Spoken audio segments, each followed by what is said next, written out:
My name is John, and I'm 52 years old. My wife, Serena, is 47 but looks much younger. She's a stunning woman, tall, with long black hair and pale skin, and she maintains her figure by working out and eating healthily.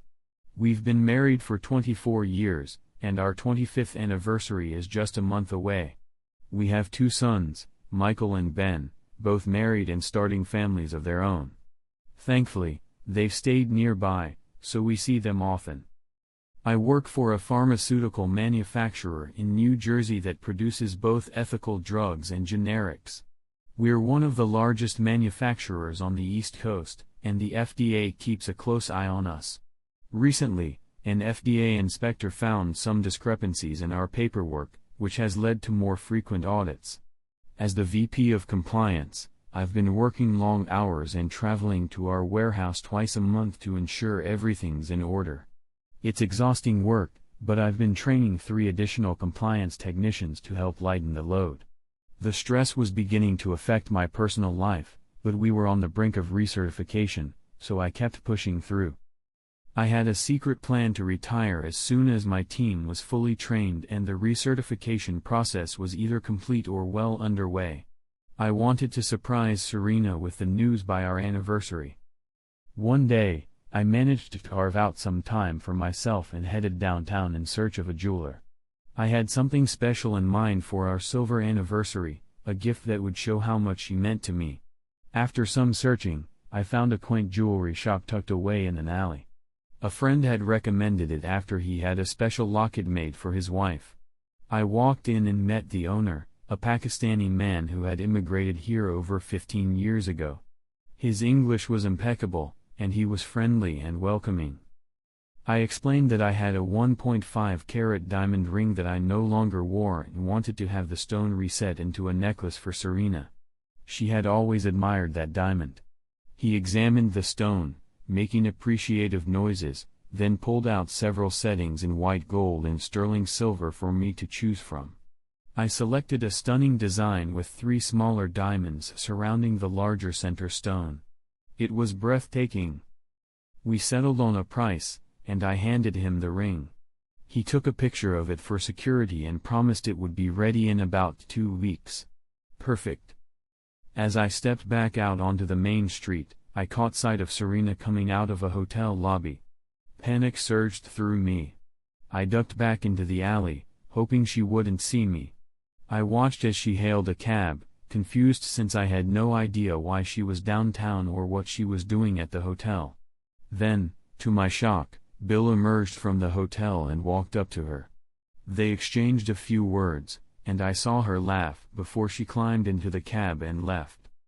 A knot tightened in my stomach. What was going on? Why was she meeting Bill? I shook my head, trying to dismiss the unsettling thoughts. Maybe it was just a friendly meeting, I told myself. Still, I couldn't shake the feeling that something was off. As the days passed, I found it increasingly difficult to focus on my work or on the upcoming anniversary. My mind kept drifting back to that moment. I wanted to believe in Serena's love and our life together, but doubt was creeping in. I couldn't let this get in the way of my plans for our special anniversary surprise, but the more I thought about it, the harder it became to push aside the nagging feelings of insecurity. I kept telling myself I would confront her once the necklace was ready. I wanted to believe in the future we had built together, but the seeds of doubt had been planted, and I knew I needed to address them. Would the anniversary celebration bring us closer, or would it reveal hidden truths that would change everything? Bill walked away, leaving me with a whirlwind of thoughts. He was a close friend, someone I'd met when I first joined the company, and he had been our realtor when we bought our house. Over the years, we became friends, sharing countless dinners with him and his wife, Sally. We had known them for just over 10 years and even took a few trips together, but lately, life had gotten hectic with my job, and I wondered about the interaction I'd just witnessed. Perhaps Caitlin was planning something special for our anniversary, and Bill was in on it. Still, the image of them at the hotel nagged at me. I decided to wait and see how everything unfolded, planning to ask Serena some questions tonight and gauge her response. Serena and I lived in a beautiful two-story colonial house in a nice part of town. I had done well in my career, earning a comfortable salary, and after inheriting a substantial sum from my parents, it had grown to almost double with the help of my investment counselor. We agreed to leave that money untouched until my retirement, which I was beginning to consider since our 2 children had graduated from college and moved out, leaving us in a house that felt too big for just the 2 of us. Yet, we loved it and cherished our time there. Walking into the kitchen from the garage, I set my briefcase down, shedding my jacket and tie before hanging them in the hallway. As I entered what we called the library, though it had more decorative books than anything else, I found Serena waiting for me, as she always did. We greeted each other, and she asked how my day went. "It was productive," I replied, trying to keep things light. "I finished up everything for my upcoming trip to the warehouse." She nodded, saying she had spent the day cleaning and tidying up at home. My ears perked up at her comment about staying home all day. Why would she mention that when she'd been downtown around lunchtime? Serena wasn't very good at lying, so I decided to push a little and see how she reacted. "Have you seen Bill lately? I need to ask him something about a question he had regarding some supplies. I thought he might come by," I said casually. She hesitated before answering, "I haven't seen him since we were at their place last week." The lies were beginning to stack up, and if she kept this up, I knew she would slip up eventually. But I didn't want to push too hard. The anxiety of my suspicions was eating away at me. It had been over 6 months since Serena and I had been intimate. I had tried to initiate things several times lately, but she always turned me down, offering excuses like she wasn't in the mood or had a headache. The last time had been Sunday night, and I hadn't wanted to discuss it for fear of upsetting her. Now, I couldn't shake the feeling that there was something deeper going on. "Why don't we invite Bill and Sally over for dinner this week?" I suggested, hoping to gauge her response. "I don't think I want to have dinner this week," she replied, sounding uneasy. "Maybe we can plan for next week instead." I knew I had a trip next week, and I hated to plan anything for that time. "Can we do it this week instead?" "I'd rather not wait," I pressed, feeling a knot form in my stomach. "Is there some kind of disagreement between you and Bill that I don't know about?" I asked, noticing how uncomfortable she seemed whenever I mentioned his name. Her discomfort was palpable.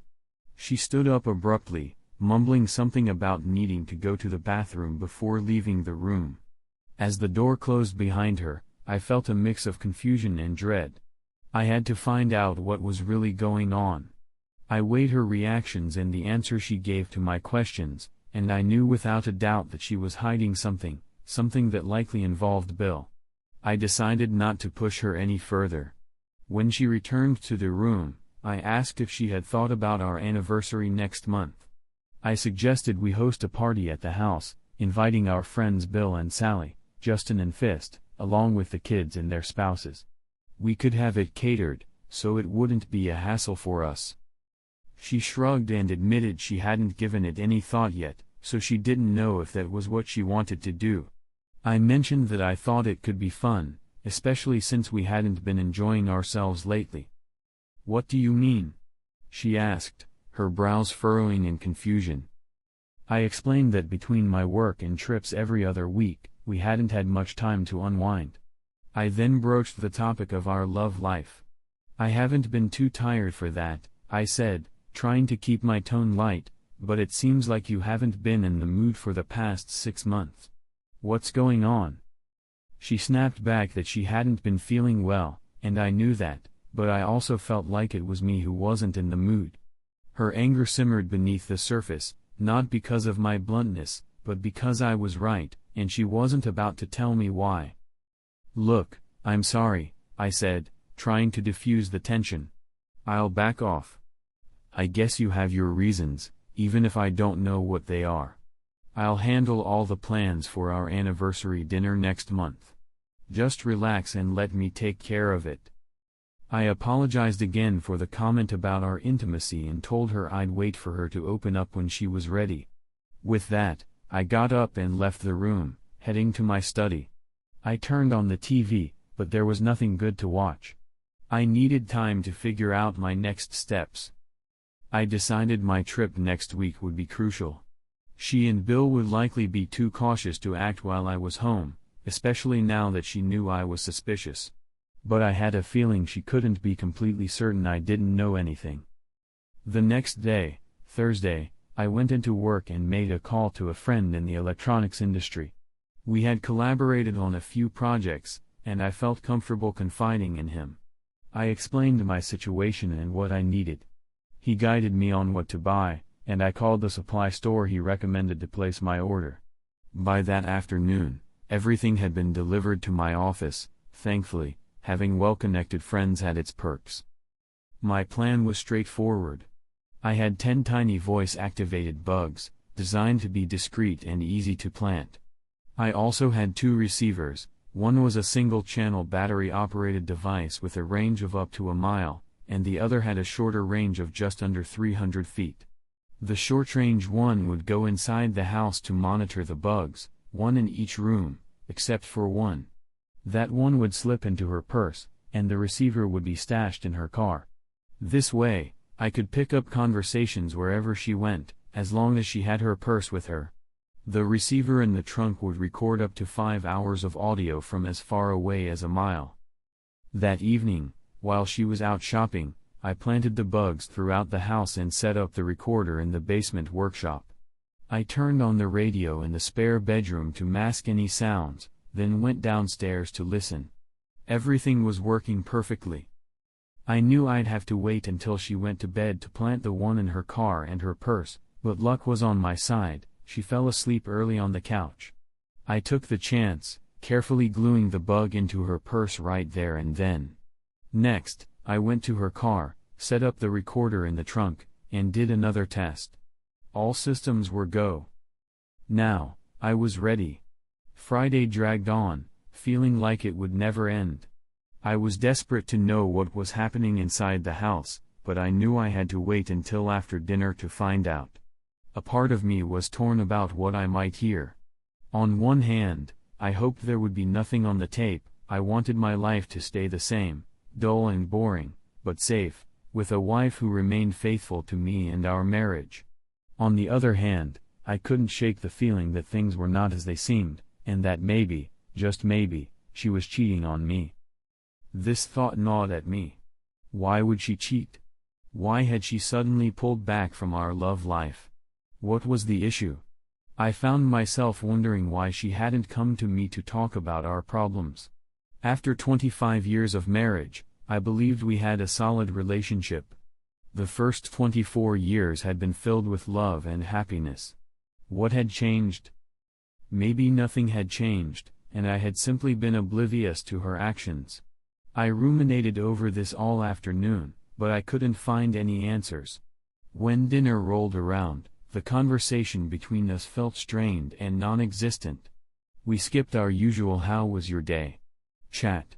Caitlin was moody, seemingly lost in her own world, while I was on edge, anticipating what I would find later.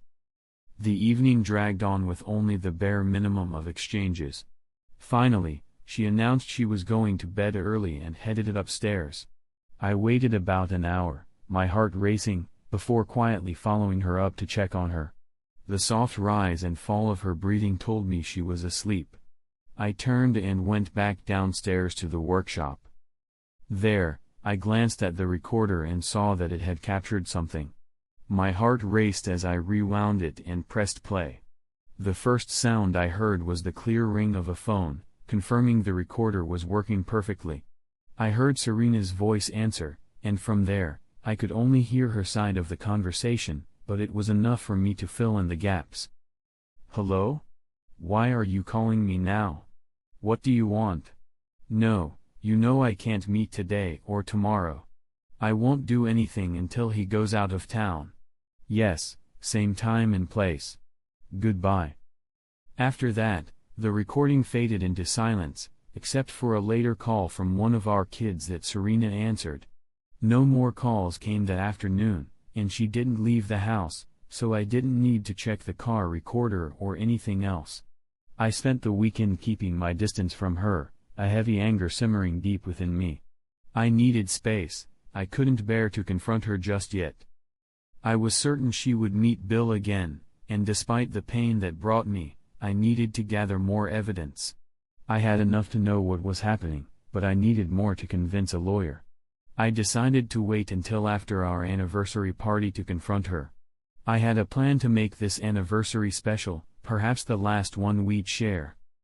That Wednesday morning, I told her I had postponed my trip and would be traveling the following week instead. It would be a short trip, I assured her, leaving late in the morning and returning by dinner. I mentioned wanting to prepare for the party, and she smiled at me, excitedly saying she was looking forward to it. After an hour, she finally picked up the phone to call Bill. I didn't bother to eavesdrop since I knew it was being recorded. I imagined they made plans for another meeting. The day went surprisingly well. I found myself in a good mood, even singing a little.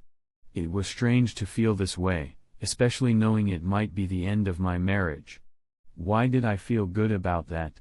That thought chilled my excitement and the pain returned, more intense than before. I was left wondering what I was going to do next. I descended into the basement, my heart racing as I rewound the tape from that day. Pressing play, I heard Serena's voice, soft yet filled with a tension I couldn't ignore. She was on the phone with her lover, Bill. "Hello," she said, her tone a mix of excitement and caution. "He just told me he's changing his schedule for next Wednesday. He'll be leaving later and coming home earlier. We can still meet at lunchtime, but I need to be back in case he gets home sooner than planned. I don't know why he changed it, he didn't say much, just that he has some things to take care of for the anniversary party. I don't think he knows anything. If he did, he would definitely tell me. But I meant it when I said we need to end this. He might not be traveling as much anymore. We'll have to talk later." The rest of the conversation faded into mundane exchanges, nothing worth keeping. With a heavy heart, I erased it, resetting the tape to 0. Serena was ready to end things, but by then, it felt like the damage was already done. I felt the familiar ache returning as I made my way back upstairs. I would continue to listen and figure out my next move. For the next 2 weeks, I stuck to my plan. Serena and Bill kept their lunch date the following Wednesday. I was anxious, waiting for the moment I could uncover more. When I came home and found her setting the table for dinner, I headed out to her car, retrieving the recorder from the trunk. I took it downstairs, checking the counter to see there were still 2 hours of tape left. I was sure it would be revealing. After dinner, I told her I was working on some things downstairs and would only be about an hour. She nodded, accustomed to my routine of retreating to the basement.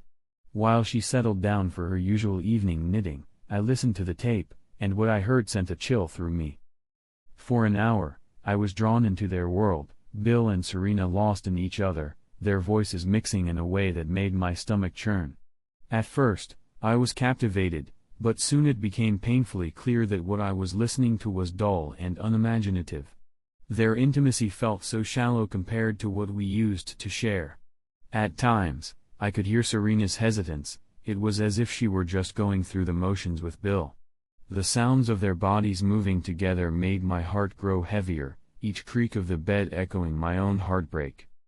After nearly half an hour, I turned off the recorder, rewinding the tape to ensure I saved everything. I made a copy, stashing one in my safe downstairs and slipping the other into my briefcase. I planned to extract key snippets for later use, to create a demonstration that would lay everything bare. Returning upstairs, I tried to act normal, but every moment spent in the same room with her felt unbearable. I glanced at Serena several times, but she looked perfectly fine, as if the weight of her betrayal hadn't affected her at all. I wondered if she was so accustomed to lying that she felt no guilt when we were together. 3 days before the anniversary party, something unexpected happened. As I listened to the tapes that evening, I heard the doorbell ring. Bill had come over. I caught snippets of their conversation, Serena keeping him at the door, her voice rising in agitation. "No. Not here. Not in my home. We're done," she yelled, the tension palpable. Their argument escalated, and I could hear Bill pressing for more while she firmly rejected him. Finally, I heard the door slam and Serena storm back into the house, cursing under her breath. It seemed that even as she tried to assert control, the lines between their affair were blurring, and she was caught in a web of her own making. With each passing day, I felt my world crumbling further. I was determined to confront the truth, no matter how much it hurt. I reached out to my lawyer and made sure the divorce papers were ready. I kept my distance from Serena, speaking only when necessary and trying to avoid being alone with her. A week before the anniversary party, she finally noticed my silence. "You haven't said much to me lately," she said, concern evident in her voice. "Is something bothering you? Did I do something to upset you?" I hesitated, unsure of how to answer. "I don't know," I replied, choosing my words carefully. "Do you think you've done something to make me mad?" "Of course not," she said, a hint of confusion in her eyes. "Why would you think that?" I sighed, remembering the conversations we'd had, or rather, the ones that had been shut down. I mentioned that we had some problems, but whenever I try to talk about them, you just get angry and yell. It feels like that's your go-to response. I just hope you haven't done something foolish to get back at me. She opened her mouth to respond but couldn't find the words. Instead, tears filled her eyes, and she broke down. "I'm sorry if I made you cry," I said softly, my heart aching. "I just needed to let off some steam. I know you wouldn't hurt me intentionally. I trust you with everything I have." She wiped her eyes and looked at me, sadness written all over her face. Silence settled between us, and after a moment, she quietly retreated to the kitchen, leaving the conversation unresolved. The tension lingered, and we spoke little after that. The anniversary party was planned for Friday night, the day before our actual anniversary. It was the best day for most of our friends and our kids. The catering was handled, so we just needed to focus on getting dressed. About an hour before the party, as we were in our master bedroom, I decided it was time to stop avoiding her. I asked if she planned to wear the beautiful blue dress I had bought her the year before. "You look stunning in it," I said, trying to lighten the mood. "It really shows off all your charms." She smiled at the compliment, recalling how excited she had been when I bought the dress after she admired it in the shop window. "I'll wear it," she said, a bit shyly. "I think it's perfect for our anniversary." "What about you?" she asked, curious about my outfit. "Just a shirt and tie with a sports jacket," I replied. "I don't want to distract anyone from how gorgeous you'll look."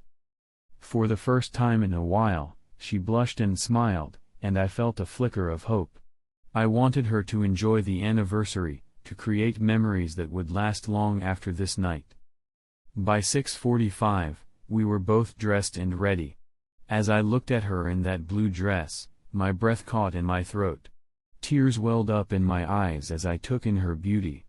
I had loved this woman for nearly all my adult life, and the thought of losing her felt unbearable. I had to sit down for a moment to steady myself. I wanted to give her my gift now, to create wonderful memories for her to cherish. Before we head down to greet our guests, I said, "I want to give you your present now. I want you to have it for the party." I walked to the dresser and pulled out the elegant gold box the jeweler had given me. As I approached her, I felt a mix of excitement and anxiety. I gently moved behind her and fastened the necklace around her neck. She turned to the mirror, and her eyes widened in delight. "It's absolutely beautiful," she exclaimed, turning back to me. "Thank you so much. I love it, and I'll treasure it forever." In that moment, despite everything that was looming between us, I felt a glimmer of hope. Perhaps this anniversary would remind us of the love we once shared and reignite the spark that had dimmed over time. As she turned to show me her appreciation, moving in for a kiss of thanks, I felt a rush of emotions. We shared that fleeting moment before heading downstairs, but my mind was clouded with thoughts of what I had just confided in her. It was true, I loved her, and that was the painful truth I had grappled with for weeks. Despite my feelings, I couldn't shake off the hurt from her betrayal, the way she had turned away from our marriage vows and confided in another man. That man was someone I had trusted and respected, someone I would have gone out of my way for. The betrayal from two of the people I cared about most cut deep, leaving me breathless each time it crossed my mind. But listening to the tape of their afternoon together gave me the strength I needed to carry out my plans for the evening. Everything was set, the caterer was ready, and we were expecting 8 guests, including our 2 children, Bill and his wife, Sally, and another couple we often spent time with. As luck would have it, Bill and Sally were the first to arrive. I shook hands with Bill while Sally embraced Serena, both of them bubbling with enthusiasm. These were 2 of our oldest friends, and this evening was supposed to be a celebration. Yet, deep down, I felt far from celebratory. Bill congratulated me, saying I had the best of everything, a beautiful home, wonderful children, and a gorgeous wife. What more could you ask for? He joked. I simply thanked him and mentioned that Serena and I had enjoyed 25 great years together. But things aren't always what they seem, I added, and I could tell Bill understood the weight of my words. Turning to Sally, I held out my arms for a hug. She had been cute once, but the years had taken their toll. She had grown heavier and more typical of a suburban housewife.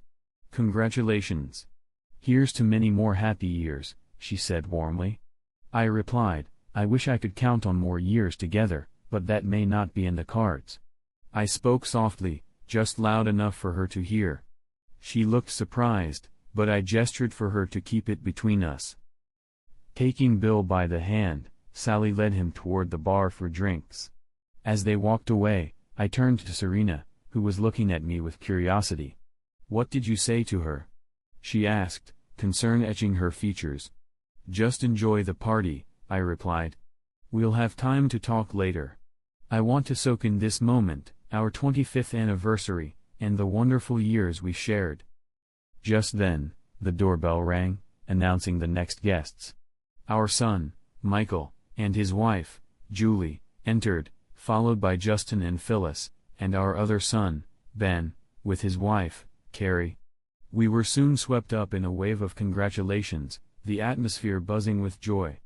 Before long, things became chaotic, and Serena and I were pulled in different directions to mingle with the guests, exchanging pleasantries and reliving memories.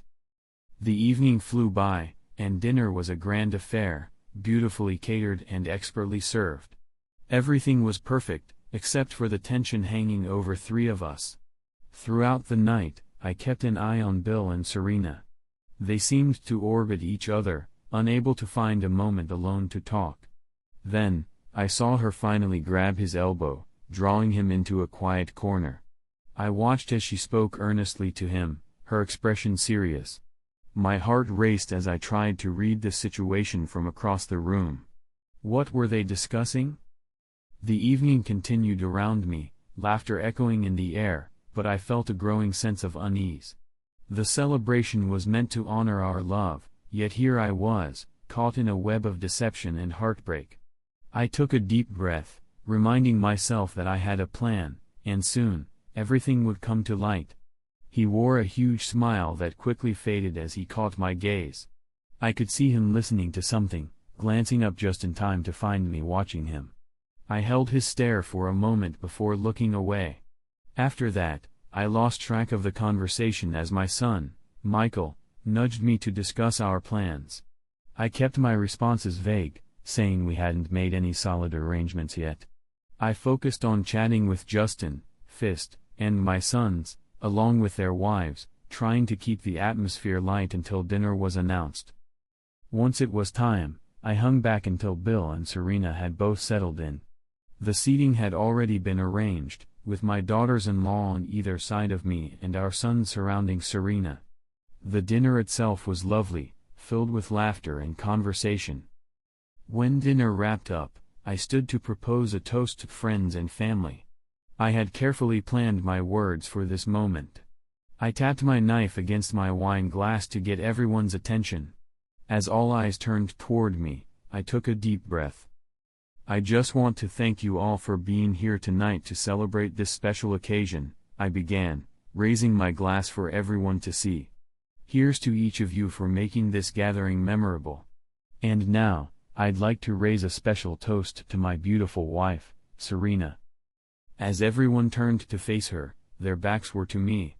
I intentionally set my glass down without taking a sip, knowing only Serena could see the gesture. After dinner, as people settled into the family room to chat over dessert, Bill approached me, looking concerned. "Hey, I don't know what's bothering you, but both Sally and Serena have asked me what's up with you," he said. I shrugged it off, replying, "Nothing's wrong. Why do they think something's up?" He frowned slightly. "You seemed a bit off tonight. If something's bothering you, I'd like to talk about it. Maybe I can help." I sighed, realizing I could use his advice. "Actually, there is something I could use your help with. If you and Sally are free tomorrow morning around 8:30, I'd love for you both to come over for breakfast. I could really use Sally's input, too. It's important, and I promise it's job-related." He agreed but wanted a hint.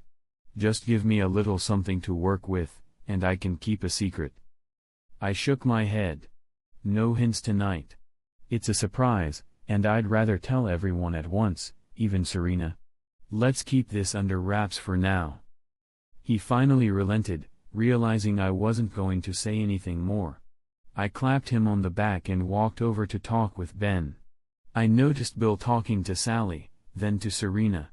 They seemed to think I had some exciting news about work, which seemed to put Serena at ease. As the evening wore on and the party began to wind down, I circulated the room, thanking everyone and saying good night.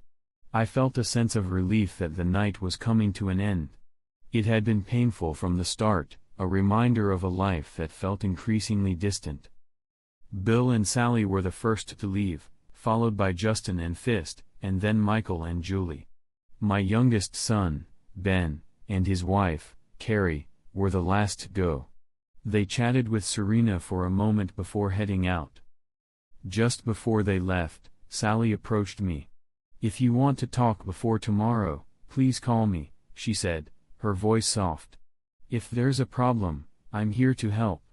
She wrapped her arms around me in a hug, while Bill stood silently nearby, observing.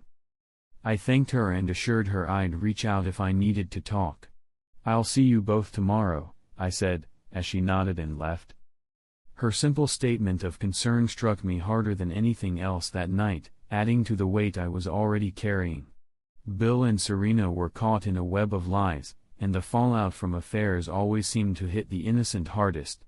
I had arranged for the caterers to clear out any leftover food and return the next morning at 10 to clean up. As I stepped into the kitchen, I looked for Serena but didn't see her anywhere. When I inquired about her, I was told she had said goodnight and gone upstairs. After a few more minutes, I watched the caterers leave and turned off the lights. I had some things to tidy up in the den before heading upstairs. As I walked into our bedroom, I found Serena still dressed, sitting in one of the two chairs that made up our little sitting area. I sank heavily into the other chair, the weight of the situation pressing down on me. Looking at her, I felt nothing but an overwhelming wave of pain, no anger, no desire for revenge, just a deep, crushing hurt. With great effort, I managed a smile and said, "I thought the evening went well." She smiled back, but I could see the concern etched on her face. "Can I ask you something about the party?" she said, her voice hesitant. I nodded, telling her that she was always free to speak her mind and that a husband and wife shouldn't keep secrets from one another. "Why did you set your drink down when you made your toast to me?" she asked, her brow furrowed in worry. I shrugged, unsure, and asked what she thought. She admitted she didn't know, and I could sense the unease in her tone. "Have I displeased you in some way?" Once again, I replied that I didn't know, but I probed further, asking if there was something she had done that might anger me. She shook her head, insisting she hadn't done anything wrong. Frustration bubbled up inside me, and I said, "I'm sorry, but I find it hard to believe you. I think we have some serious problems in our marriage, but I'm too tired to discuss them tonight. I'm going to sleep in the guest room, and we can talk tomorrow." I stood up and walked down the hall to the guest room, fighting to maintain my composure. I had never slept in that room in all the years we had lived here, nor had I ever locked my wife out of our bed. The pain of doing that almost overwhelmed me. I checked my briefcase for the items I would need the next day, relieved to find everything was there.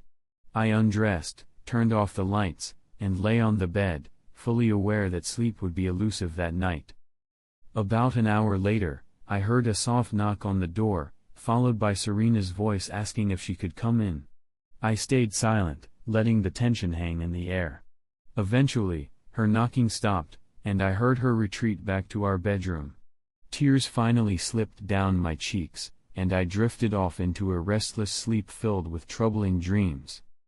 I woke up at my usual time of 6:45 but decided to stay in bed longer. Normally, I would be downstairs by 7:15 for breakfast, but today I had no appetite. I stayed in the room until I heard her move downstairs, then finally got up and headed to the bathroom. When I walked into the kitchen, I saw Serena sitting at the table, not moving or looking up as I entered. I forced a cheerful tone, saying, "Good morning. Is there any coffee? I could really use a cup." As I poured myself a mug of the thick, bitter brew that had been sitting for hours, it seemed fitting for my mood. I took a sip and braced myself for whatever the day would bring. She still hadn't said a word, so I walked over to my seat across from her, clutching a morning paper and my cup of bitter coffee. I waited for Bill and Sally to arrive, keeping the surprise under wraps. As I folded my paper, ready to read, Serena glanced up at me, her eyes filled with worry. "Do you suspect me of something?" she asked, her voice barely above a whisper. It hit me then that she had been crying. I didn't want to dive into this conversation until Bill was here, but if they didn't arrive soon, I wouldn't be able to avoid it. Just as I opened my mouth to speak, the doorbell rang. Serena looked startled, quickly wiping her face before heading to the door. When she opened it, she found Bill and Sally standing there, equally surprised. "What are you two doing here so early?" she asked, her tone laced with confusion. Bill smiled and said, "I was the one who asked them to come over last night. I figured you'd like a little surprise." I could see Sally's gaze shift to Serena, concern etched on her face. "Are you okay? You look like you've been crying," she said. "I'm fine," Serena insisted, forcing a smile as she welcomed them in. But I could tell she was on edge, and I was about to find out just how much. As they settled in, Serena approached me, her curiosity piqued. "Why did you invite Bill and Sally over? What's going on?" I remained silent and walked into the living room, greeting our guests with a cheerful voice that felt painfully out of place. Once everyone was seated, Bill and Sally on the couch, Serena perched in her favorite chair, looking frightened, I moved to my briefcase and pulled out 2 8x10 manila envelopes. I walked to the center of the room, the tension thick in the air, and faced them all. "I've given this a lot of thought," I began, my voice steady. "I have some surprises for each of you." I paused, letting the weight of my words sink in. I've been working long hours and traveling more than I should. It's been exhausting, but I felt responsible for everyone depending on me. The good news is, I've hired 3 new guys, and they're finally capable of handling the job without me. Serena's eyes widened. "Why didn't you say anything?" "I would have supported your decision," she replied, her voice almost hopeful. "I'm glad to see you both support my decision," I continued, "because I've decided it's time to retire. Just a week ago, I resigned. I told myself it was time to rest." Serena frowned, confusion flickering across her face. "I wish you would have talked to me about it. I know your job has been stressing you out." Bill chimed in, "You don't owe anything to a company that doesn't value you, my friend. Let them figure it out without you." I nodded, grateful for their responses, then dropped the real bombshell.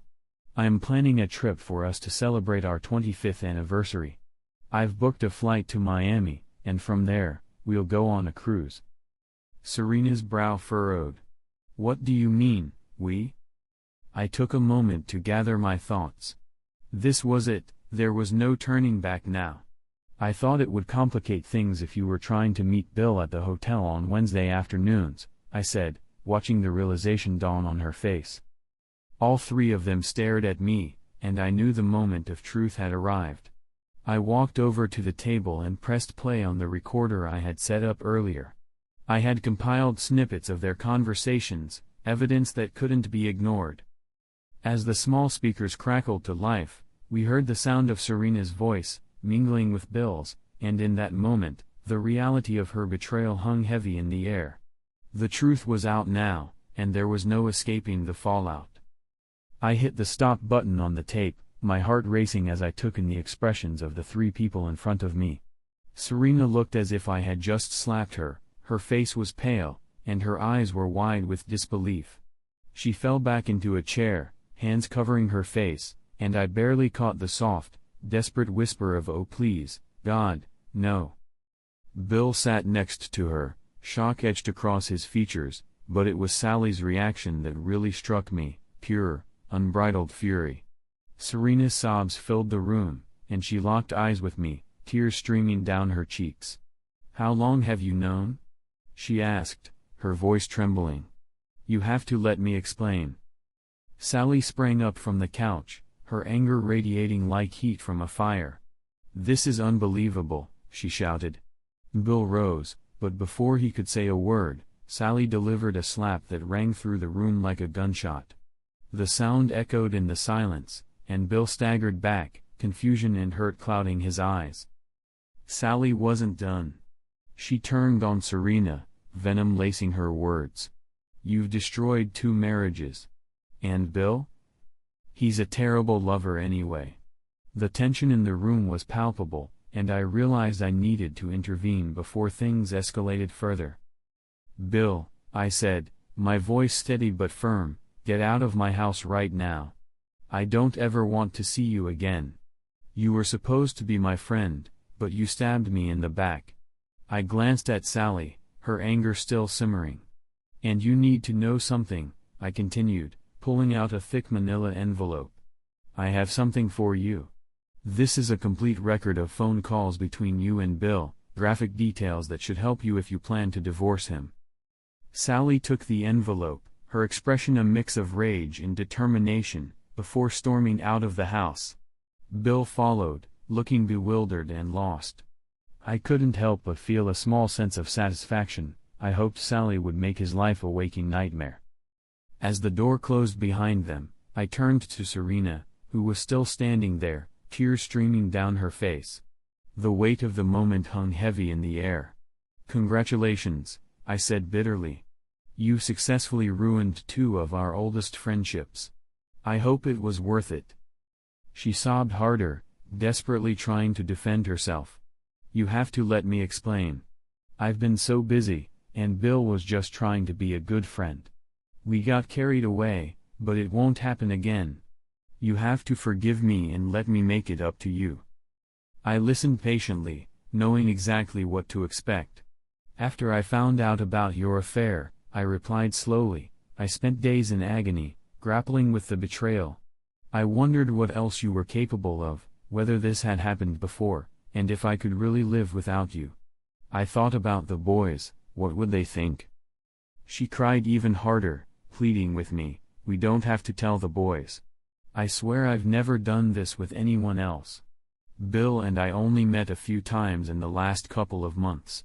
You have to believe me when I say I love you and want to be with you." I could see the desperation in her eyes. "Bill was just there when you were gone," she continued, her voice rising. "He complimented me, made me feel beautiful.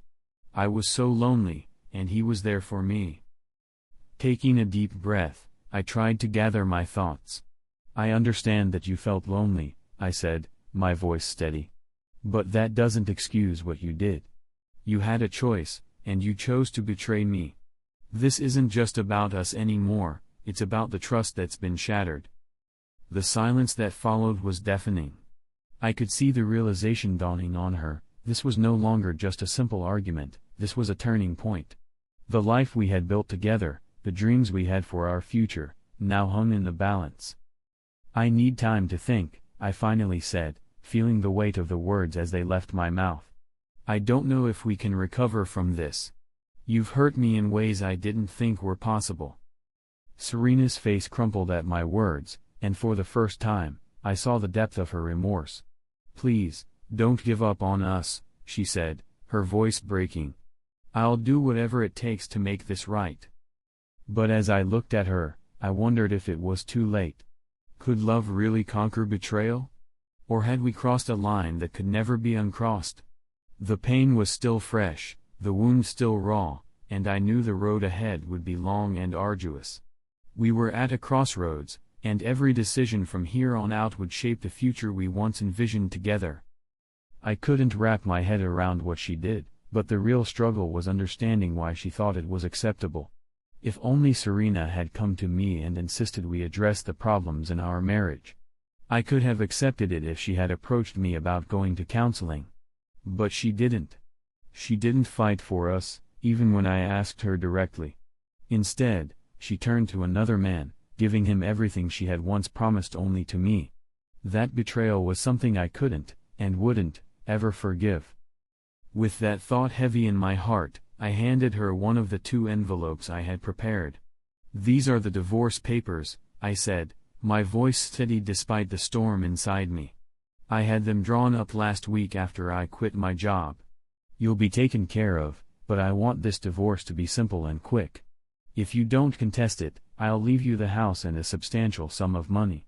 But if you decide to fight, I'll bring everything about your affair into court, and I'll make sure you end up with nothing." As the words sunk in, Serena collapsed to her knees, her head bowed and tears streaming down her face. "Please, John, I'm so sorry. Give me a chance to make it right. Let me try," she begged, desperation coating her voice. I took a deep breath, bracing myself for what I needed to say next. "I'm leaving for what was supposed to be our anniversary trip. I've already given my attorney instructions on how to reach me and handle the divorce. I don't plan on seeing or speaking to you again. I'll call the boys and let them know how to reach me," I continued, my heart heavy. "I've written letters to each of them, explaining exactly what happened and how you betrayed me. If you fight this divorce, those letters will be sent. If you accept my terms, they'll never see them. For now, I'll tell them we've had some problems and decided to separate, hoping they won't think too poorly of me." By this point, Serena was utterly shattered, lying on the floor, sobbing with her arms covering her head. I glanced at her, but there was no feeling left inside me, only the haunting memory of her words to Bill in that hotel room. That thought fortified my resolve as I turned to leave. I could still hear her sobbing as I walked out of the house we had shared, the house where we raised our children. I had my tickets to Miami, hotel reservations, and enough money to live comfortably for the rest of my life. This was my chance for a fresh start, a new beginning. I hoped that, over time, I could reclaim what I had lost, my innocence and my ability to trust. I was exhausted by the people who claimed to be my friends while betraying me behind my back. I was tired of trying to maintain a marriage that was clearly broken, especially when my wife couldn't even communicate that we had problems. She had put her own needs ahead of mine, seeking pleasure with another man for reasons only she understood. My trust in those I loved had eroded completely. Bill, someone I had cherished as a friend, had betrayed me without a second thought.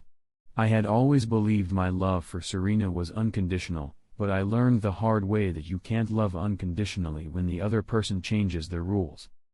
I closed the door on 25 years of my life and walked toward my car, determination in my step. As I drove away, I felt the weight of that first half of my life behind me. It hadn't all been bad, but it had ended on a heartbreaking note. Maybe this time would be different. I had no clear idea of what the future held, but I knew one thing for certain: I would be a different person moving forward. I had learned some hard lessons along the way. Trust was no longer something I gave freely. I had stopped taking things for granted. No more working tirelessly for someone else's benefit. From now on, it was about taking care of myself and letting others handle their own lives. As I pulled out of my driveway for the last time, I glanced in the rearview mirror and saw Serena rushing out of the house. She looked back at my departing car, and then suddenly collapsed in the driveway. I slowed the car, watching her, feeling a strange mix of satisfaction and sadness. Maybe she had cared more than I thought. Perhaps she felt the weight of the